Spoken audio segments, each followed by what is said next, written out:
Hello, folks. Welcome to On This Hill. our Welcome to podcast. June on this hill. It's June, summertime. Yeah. We've jumped and the into living June. is easy Yeah, but you got a jacket on, and I'm because it's a short cool sleeved. June morning. But it's supposed to get up to 85 today. So there's your weather report for today for Salem, Oregon. And the if you're watermelon's wondering. getting better every day. Yeah. So when you watch closer this to summer. several days ago, it was going to be 85. Yeah. Yeah. So I was out the last 2 weeks, and you had Pastor Daniel De Silva, Pastor Daniel. husband of Daniele De Silva, campus pastor at Church on the Hill. Some of our favorite Brazilians. Yeah, and you had him twice, huh? We did. We had a little conversation both weeks, both podcasts, about the idea of growing up. Yeah, he's gunning for my job. I get it. Yeah. Growing up, trying to mature, Yeah, it was a lot of good stuff.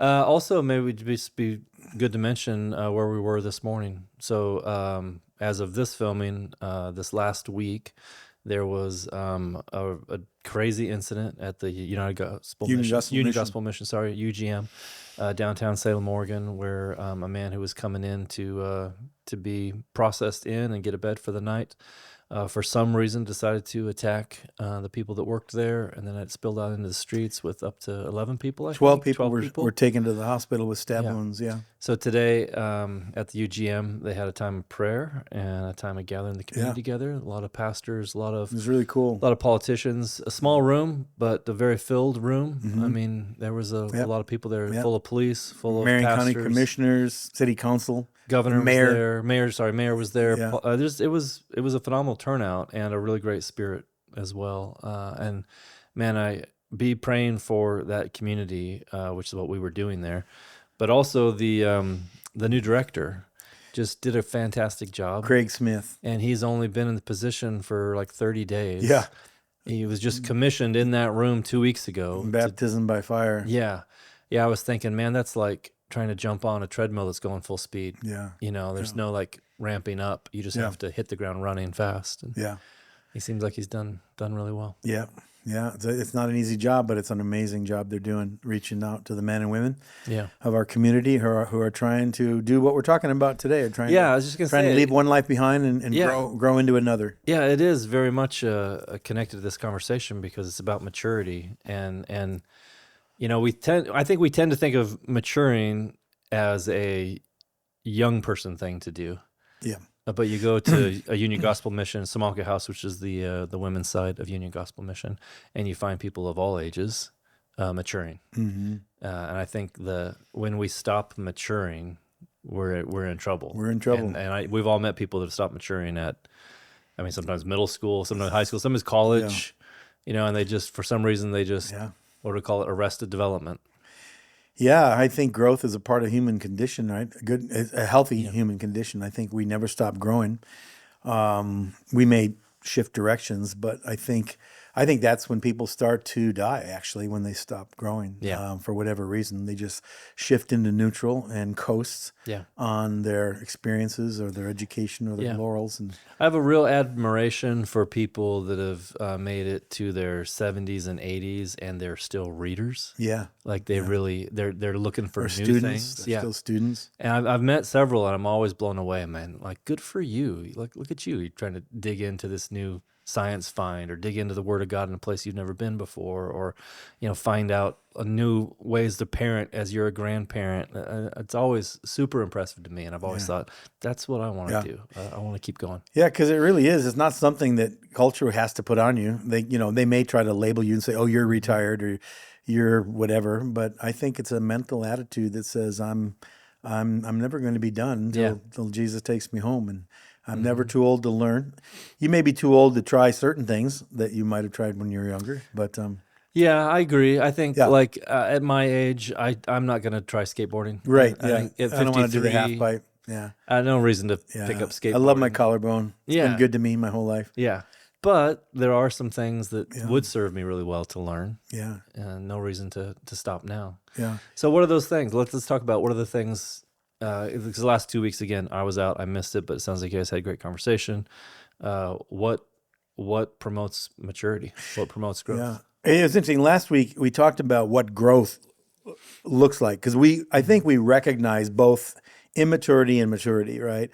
When we watch someone, let's just when we watch a child throw a tantrum, we just make room for that. We say, well, that's just a toddler throwing a fit, wants his own way, didn't get it, doesn't want to take a nap, wants another bowl of cereal, whatever. Yeah. And so we really make room, and I there's a lot of don't expect a toddler to regulate their emotions right. well. Yeah. It's just like, we're going to teach you this, you're going to learn it, but no, right now, when you get disappointed, you're going to fall apart. Right. Yeah.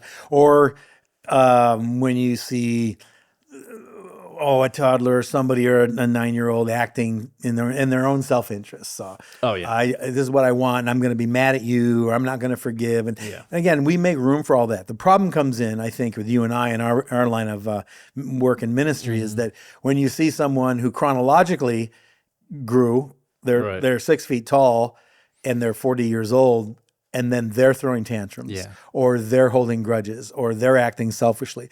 And then instinctively out of us comes this emotion like, would you please grow up right now? Because you're making everybody's life miserable. A toddler screaming, throwing a tantrum in a supermarket makes everybody stop and makes everybody uncomfortable. Yeah. What's really sad, too, is same way that people will accommodate a toddler. If you live with immaturity long enough, you start to accommodate it as well. I've noticed and read, it's not just an observation I learned on my own, but I was reading some information around families, dysfunctional and functional families, and they were describing how the least mature person in the group, like say it's Thanksgiving or whatever, the least mature person always sets the tone. Yeah, they'll almost dominate. If allowed to, they will set the tone. Yeah. That otherwise you have to purposefully make a switch where and that least mature person could be the oldest person in the room.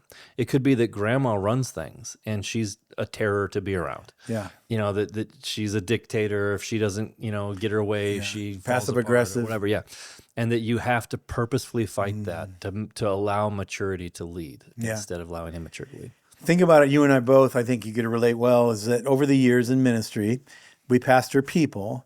And so I think, again, we make room for the spectrum of maturity in an individual. And depending on their experience, their background, their family of origin, their struggles, all those kinds of things, right? But I think where we really feel it and see it is when we find it on a team. Yes. On our team or a team we're working with, a missions team or a leadership team or whatever, and we see immaturity come out in different ways, conflict that's never been dealt with or something like that, self-interest, an abnormal self-interest, and then we have to deal with that. And what we're dealing with is somewhere in their development, it was a stunted growth. They missed the class, or they missed the experience. Yeah, that's a good way of putting it. Yeah. You skipped the class. I skipped that part. And somehow I got to a position of authority and influence. And so in a sense, my career growth blossomed, but my emotional growth. And of course, you and I know about books, guys who have written books about this. Pete Scassaro, Emotionally Healthy Spirituality. I just recommended that book yesterday to a businessman here in town. Emotionally Healthy Church. He wrote Emotionally Healthy Relationships, I think. Yeah. But he's onto something there. Right. Hey, if we don't grow up, everybody suffers. So on that idea, like you skip the class, like whatever it was, like you skip the class on forgiveness, or you skip the class on decorum, just being able to communicate effectively. You skip the class on grace. That's one of the ways we grow, right? Is instruction. Yeah. Like there's now, life teaches you life lessons, and that's one kind of instruction. But there's also just like instruction, like someone literally taught me. My father said, "Hey, you're not going to act like that." Yeah. Or he taught me a certain decorum around leaders. Like, hey, that guy's your boss. You talk to him like this. You don't talk to him like that. He gave me instruction. And that was, just as we did life together. Mom, the same way. I remember coming home, first paycheck, and she's like, hey, let me teach you about tithes. Let me teach you about generosity. So there's a class. She ran a little class right there at the kitchen table. Yeah. Like, this is what we do with our money. This is what we don't do with our money. Right. And you and I have done this even in the church world, right? We've run finance classes where we just stand up and we talk about principles of finances, the the undermining destructive power of credit card debt, the incredible creative power of compound interest, Yes. healthy debt and unhealthy debt. And every time we've run this class, we actually do a little ceremony at the end, right? Yeah. Where we have a credit Got card. 'em up. Now, we're not anti-credit card 100%. We're anti them running your life, though. Yeah, we're anti-dysfunction, right? And so when people get done with that class, they're just blown away. Oh, I never thought about doing a budget. So instruction is just this low bar Yeah. of learning that if we would just listen to someone who's got more experience than me or has something to transfer. But I think even in the Christian world, so to speak, where Paul said to Timothy, Timothy, study to show yourself approved unto God, a man who rightly divides the word of truth. So he said that to Timothy in the midst of a world that was full of deities and cults and false doctrines and hedonism and so forth and so on. But Yeah, it's great to point out, too, that Paul said that to Timothy when Timothy had already achieved the title, right? So you could say, well, he's passed all the instruction. Now he's got the title of pastor. He can just pastor. yeah, But Paul said, no, continue in the study. Like, remain a student. You study the word, study to show yourself approved. Like there's not an end to this. There's not a diploma that now, okay, you're done now. You can just have the title. yeah, And I think that happens to us a lot. Sometimes we think of it at a certain age. Well, I'm 18 now, so I'm a man.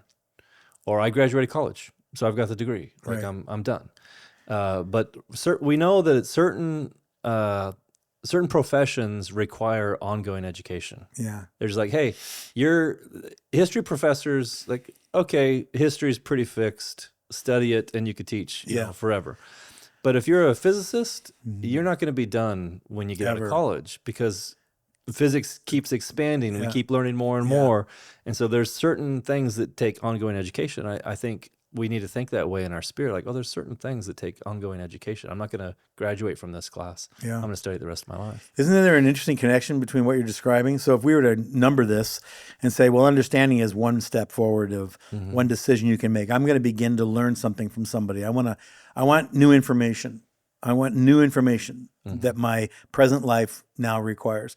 But then the part B of that understanding, part B of instruction is this understanding. Right. Is where I take the information you're talking about, because we all know that you can regurgitate information and instruction to pass a test or get a diploma or something. Yeah. But for us, discipleship is the understanding where I connect the dots Right. of, so I just heard this guy talk about the power of family of origin to influence who I am today. Well, I can take those notes and I can listen and I can, I can agree with what's being said. Yeah. But I think there's this next step of Yeah. of understanding with God, together with God and other people, like, how does this apply to my life? I want to see now. I want to examine what I've heard and what I've been told with my current condition. You know what I mean? I want to lift the hood and look under the hood at all the moving parts and see how Right. it applies. Yeah, it's kind of that eureka of, that instruction Yeah.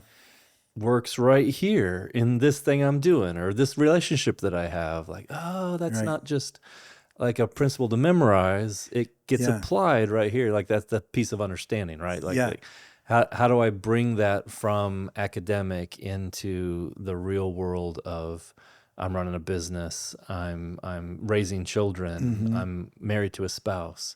Yeah. That's where understanding comes to play. Well, you see it in the life of Jesus, right? And with his disciples, or Jesus dealing with a Nicodemus.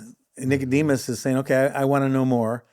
What do I have to do to get in the kingdom of God? And Jesus throws that kind of whopper of a statement to him, well, you have to be born again. And Nicodemus is basically stumped. Like, I have no idea. Are you saying, And then what is Jesus trying to do? He's trying to help him go from the information to the understanding, right? Nicodemus, you must be born again to get into the kingdom of God. What is born of the flesh is the flesh, and so on and so forth. So you think about marriage, we do a marriage class. We've all seen this, right? Where they're elbowing each other. I hope you're listening, right? Yeah. I hope my spouse is listening to this, when really both those people need to go out of the room and talk through, how does this apply to our lives so that we can go from knowledge to understanding? Yeah, it's funny because I'm doing premarital. We're constantly doing premarital, so I'm doing premarital with couples, And you get all kinds of couples. You get some that come in and they've read all the books. Yeah. Like they've done the homework. Yeah. And they're like, I get it. I get it. Let's go. And that's it's very encouraging. Like, oh, wow, you're invested in this. You know that it's going to take work and you're doing the class. But also, like you don't really have understanding yet because you haven't experienced it. Like you have a head knowledge of a marriage, but you don't have a marriage yet. So, and it's not your fault. I mean, you shouldn't be married yet. You should be married in a few months or a year from now, whenever we're going to marry you. But until you take that information into the lab of marriage, and that's just information. But after you take it into the lab, like, so good. oh, now I get it. Yeah, when Bruce says in a conflict that it's the more mature person who goes first, this is that instance where I could be more mature and humble myself before I ask her to humble herself. Now see how that worked? Yeah. Oh, that was amazing. Yeah. I'm not going to wait next time. Yeah. I'm going to go first. See, and that's number 3, right? So if number 1 is understanding, I have new knowledge now. And number 2 is I need to understand how it connects with my everyday life. Where does God, and then number 3 would be the practice, right? Yeah. Where I just do it. I actually, and we've seen this, that at first it feels clunky or unnatural, or like, just for example, the concept of repentance. Yeah. Hey, repentance is your friend. Repentance opens doors of healing. Repentance opens doors of reconciliation. Yeah. But you can't just hear the word and look it up in the dictionary. You have to practice it, or it's worthless. Yeah. Matter of fact, just because it's easy to go back to premarital for just a second, one of the things that we'll often give as an assignment when we do premarital with someone is how to do conflict. And then we'll give them assignment. Pick a conflict that's been ongoing in your relationship. And if they say they don't have one, I'm like, I don't believe you never had a conflict. They're back at understanding. Yeah, come on. There's somewhere. Pick a conflict and then go through these steps. Like, here's a piece of paper. Literally go through them together and deal with the conflict. And it can feel so awkward. It feels like role playing, like, but you have to kind of, it does feels feel unnatural clunky and awkward. But then after you've done it, like now Trisha and I, like, it doesn't feel awkward at all. And it doesn't feel scripted. It just feels like, this is what we do. Like, this is how we get past this. Yeah. This aggravation that we're feeling with one another, the struggle. Like, I say this and you say this, and it is natural. It becomes a native language, as opposed to like when you first learn a new language, it feels weird in your mouth. You feel like a fraud. Yeah. When you speak because it feels stiff and but then you get from fraud to fluent, and that's what happens with understanding. Like, oh, I had an understanding, like, again, with language, this happens often. People will study and study and study, and they become experts in the grammar of a new language, but then they go on the street and they freeze up. Yeah. Because they're afraid of looking foolish. And so they've got to, now you got to go from understanding to practice. You got to say the words you know. Yeah. And that happens through repetition. Yeah. It's interesting you use the word natural, right? So the idea of repentance, me admitting I'm wrong, owning my junk, and asking forgiveness, that's not natural to me. No. My natural is I protect, I self-protect, self-interest. You're all, I criticize, I defend, I blame, I deflect, whatever. And so the idea of owning my stuff before God and my spouse or my friend or my team, confessing sin, something like that is unnatural. Yeah. But what you just described is taking something that was clumsy at first and making it natural, which is maturity, which is growth. Because people who won't embrace that continue to go in these circles, these emotional and behavior circles that, we're talking about the same thing. We're dealing with the same stuff. Married couples who've been fighting about the same thing for 20 years. And and what do? Rather than grow, they just give in and say, well, that's just the way it is. That's just the way we are. Who calls it the crazy cycle? Yeah, that's Emerson Eggerichs, the crazy cycle. Yeah, and there's something about a cycle that is almost comforting. Like, well, this is just our pattern. This is what we do. This is how we do it. But you got to kind of step outside of it to see, like, but it is crazy, and I don't want to do it anymore. I don't want to go in circles anymore. I want to go forward. But that has to be, like you're saying, it become natural. There has to be a new nature to be a new natural. Right. Like, because there is an old nature, like you said, I don't naturally like to tell people I'm sorry. I don't naturally like to own my mistakes. Nobody does. I don't like to do those things, but we have to, that am I operating out of an old nature, or am I building on a new nature? And I can't make my nature new, but after Christ does, I can practice that nature. Yeah. I can walk in that nature. I Yeah. can strengthen that nature, or I can strengthen the old nature. We're talking about the flesh, or the spirit. So am I going to walk in the flesh? Am I going to walk in the spirit? Which nature am I going to walk out of? You know, we've had people in our lives. We have a woman on our staff, Pastor Jimmy's wife, Diana, who fits what we're describing perfectly, because she was raised in a home where alcohol was present all the time. Yeah. And growing up, that's all she knew.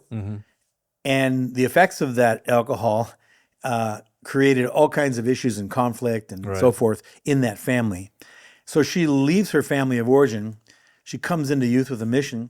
She starts to hear teaching on instruction. She starts to hear instruction on the Father heart of God and wholeness and healing, and light bulbs start to come on. She tells the story. Oh my gosh! And then she goes from there to understanding, and she realizes, wait, isn't everybody's family crazy like mine? And she realizes, no, they're not. Yeah. Man, I remember her sharing that story. It's like this light bulb moment for her. Like, oh my gosh, I've been living a dysfunctional life. I had a dysfunctional childhood and all kinds of pain associated. And then she moved from understanding to new practices. New understanding created new practices that literally changed the direction of her life and also her children's lives and her grandchildren's lives. That's the beauty of the gospel, right? Yeah. We love Diana. We love that story. And we all have it to some degree, you know, that this moment where we see something new and okay, now I'm going to practice the new thing that God has given me. But practice takes discipline. That's that next piece. Like, am I going to stay disciplined and say no to crazy to say yes to healthy, or say no to comfort? There's all kinds of things you got to say no to grow.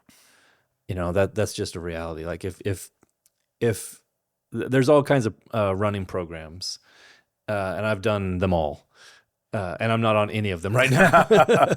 But I've tried them all. Yeah, but there's these ones that I really love to get ready if you want to go to a particular race, and it'll be like couch to 5K, couch to 10K, couch to half marathon, couch to marathon. So what are they saying? Even in the title, they're saying, hey, you got to say no to the couch to say yes to the 5K. Yeah. Like, you got to get off the couch. You got to discipline yourself. You're going to have to get up at this time, and it'll just give you a little regimen. Like, if you start doing this and you stick to this discipline, in this amount of time, you'll be ready to run a 5K. Yeah. And, you know, that's a 3-point-something mile run, and then you're like, hey, that felt pretty good. Maybe I bet I could do a 10K. Yeah. And you're like, okay, well, let's see now I've got to say no to a few more things. Maybe I've got to get my eating involved in this, and not just I've got to add some things to this. But I bet if I stuck to this discipline, I'd be doing a 10K in no time. It's interesting. If you think about the word you were using, saying no, maybe another way to look at it is eliminating the competition. Yeah. Because I think there's an entire industry out there, multi-billion dollar industry that doesn't want anybody to grow up. Yeah. They want them to stay immature. So they want them to keep getting our credit cards, keep eating our Doritos, keep buying our stuff, and you don't need to grow up. I mean, honestly, come on. We look around, and there are so many people selling stuff that they count on immaturity. They count on lack of wisdom. They count on lack of understanding. Yeah, there is a force pushing against you. Yeah, and you know, some of it is others, friend groups. Some of it is culture. Some of it is spiritual. There's an enemy who's very interested in keeping you immature and not mature. What was the Netflix movie a while back, or documentary? And it was all about social media. Social Dilemma. Yeah, Social Dilemma. That's right. It was fascinating to watch. I think it opened a lot of people's eyes. Now, whether or not it produced change and they got off of some of the socials. How big a piece of truth was it? Yeah. It was fascinating. All the work that goes into keeping you connected to, say, Facebook or whatever social media. They all use the same methods.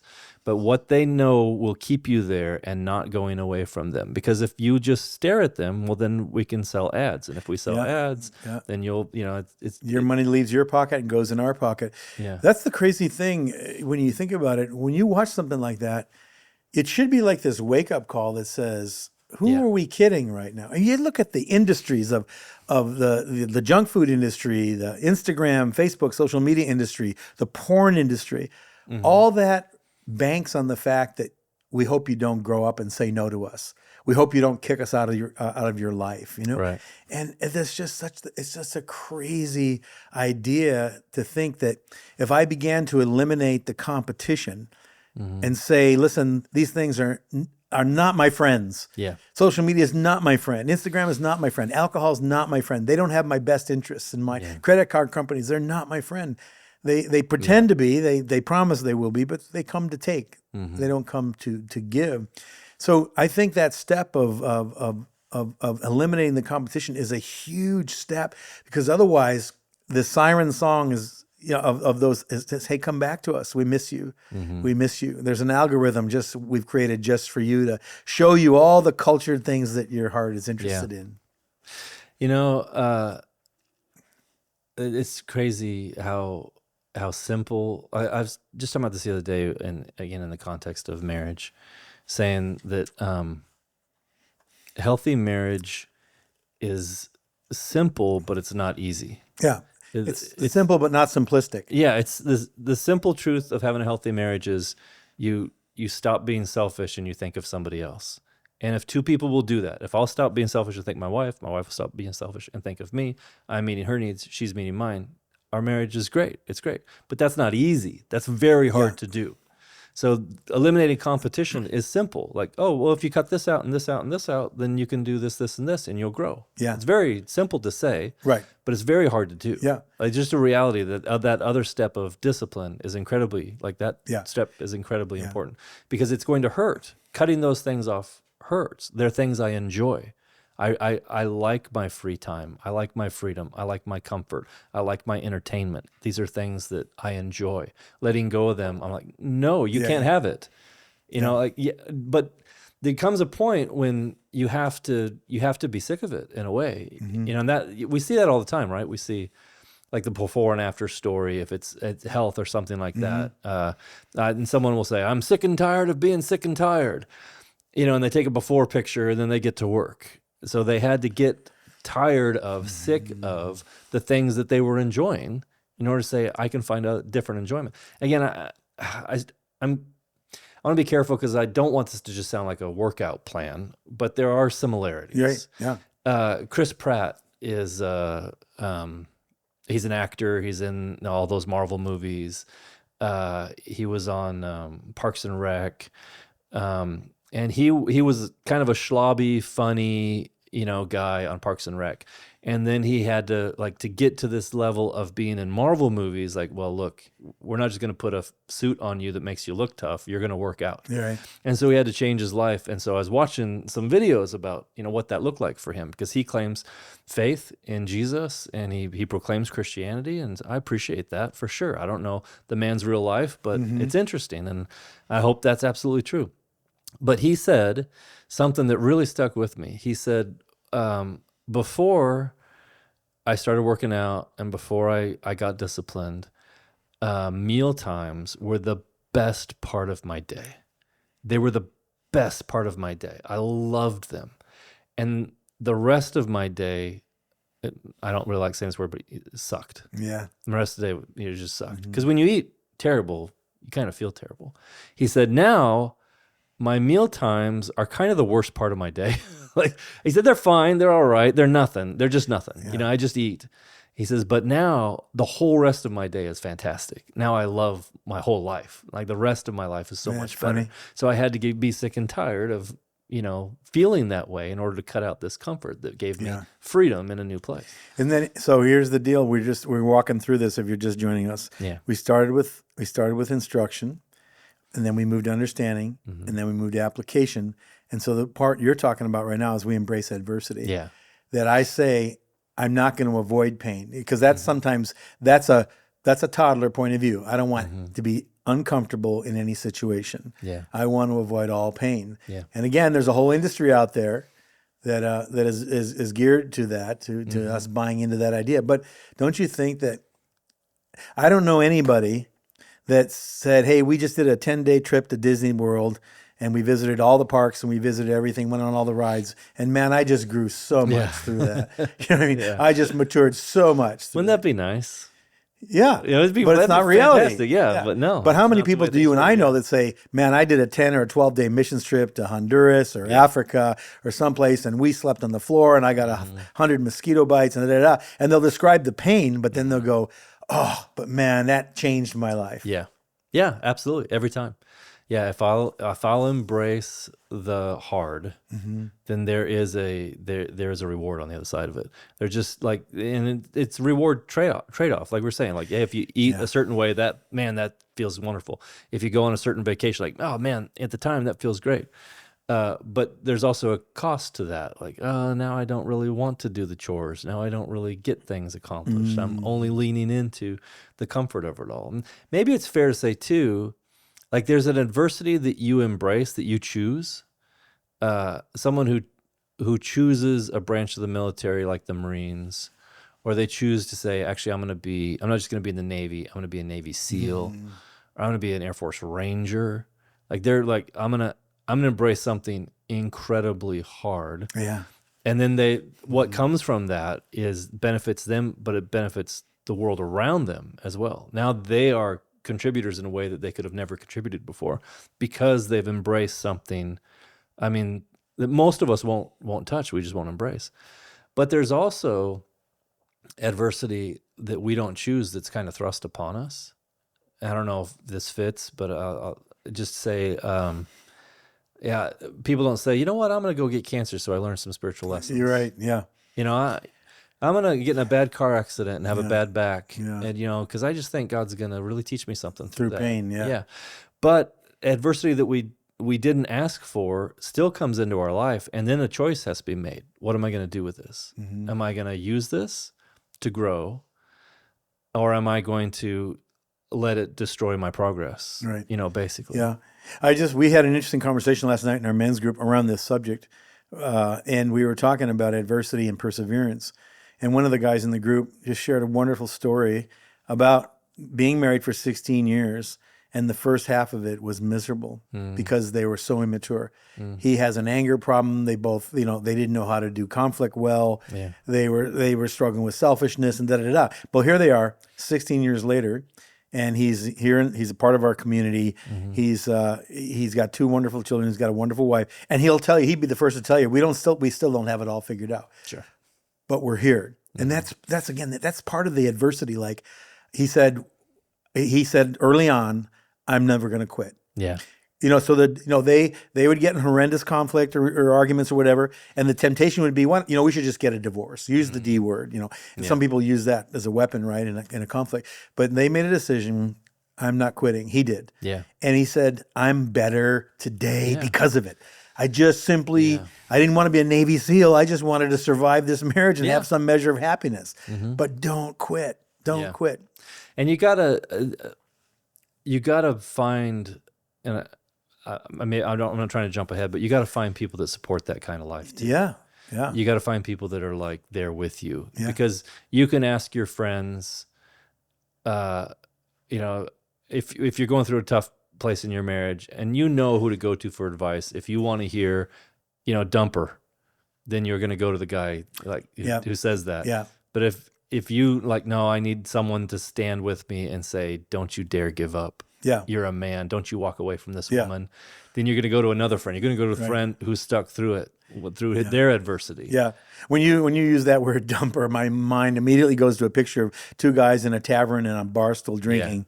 And they're both sharing each other what's wrong with the world, what's wrong with people or the opposite sex or whatever, or woe is me. But there's no way forward. There's no victory. Right. There's no truth. So that's actually the last one, at least for this moment here, of strategic relationships. Like when I find people that are in that journey and are of like mind. So we do marriage classes, right? And I don't want to join a class full of people who are getting ready to quit.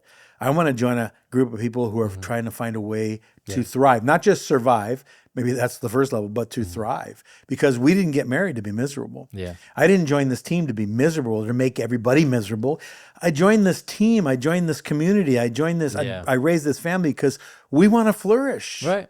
And so what do we have to do? And so sometimes it's the question is, where's the pain-free option?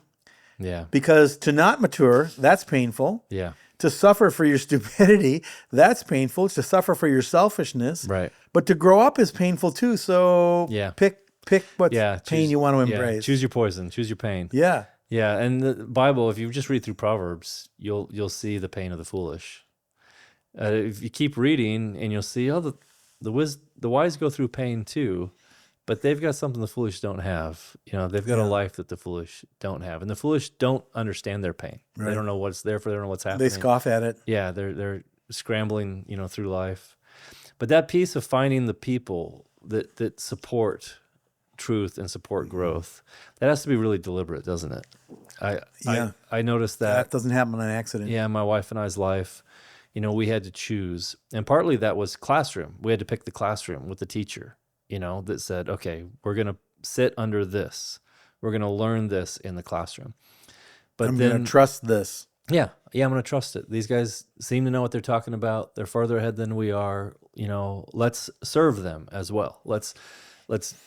We're not sure what we're doing with our life, but we want our lives to look like theirs. So let's listen to them, let's follow them, and let's serve them. Find out what they're doing and do it with them. And then as you grow, you kind of like, okay, I think I'm starting to learn what I'm supposed to be doing with my life.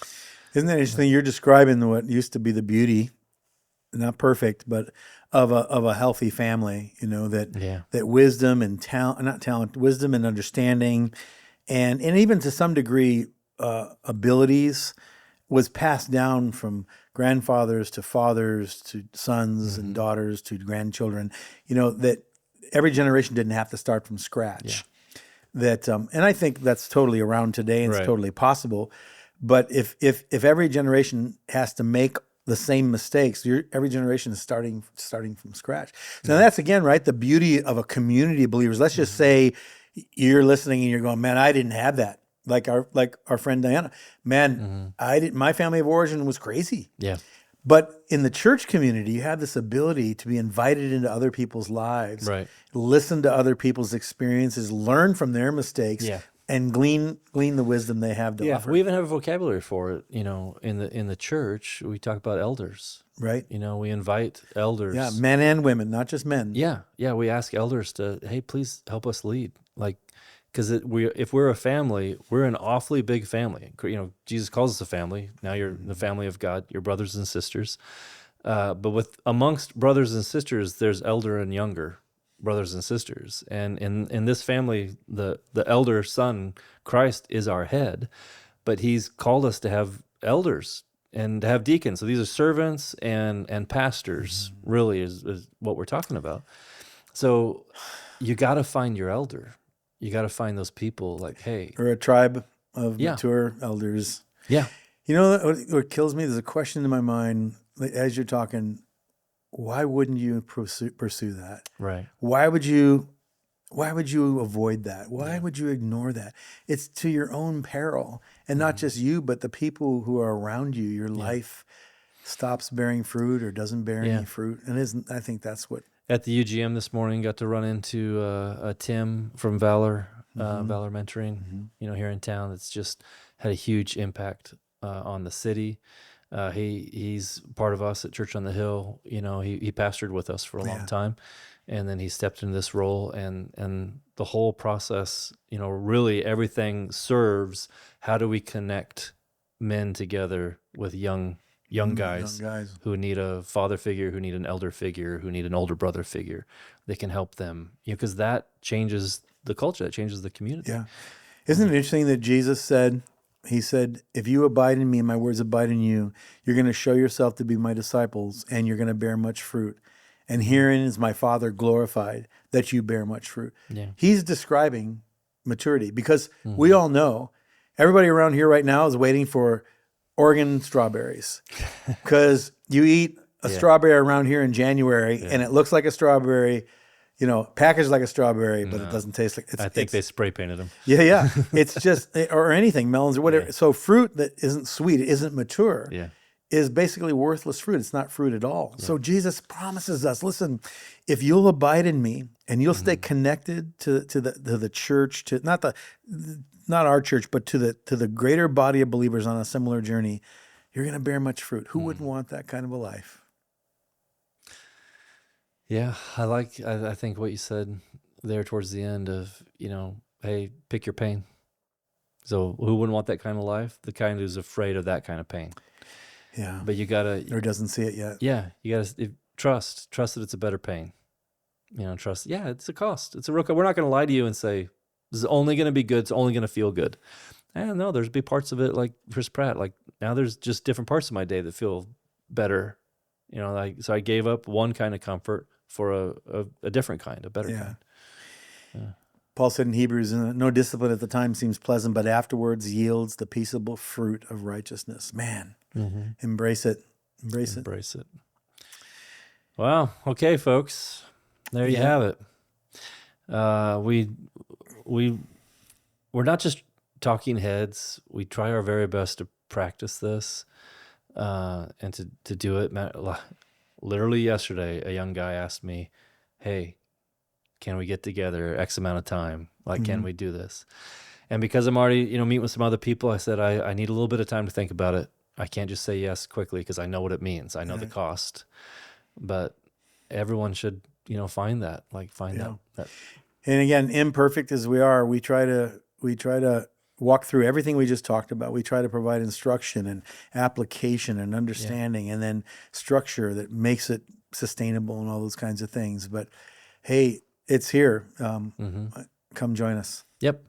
So Church on the Hill, Kaiser and South Salem, we invite you to come and join us on a Sunday. And if there's any way that we can be praying for you or bless you, let us know. Yeah. Have a nice sunny week. Yep.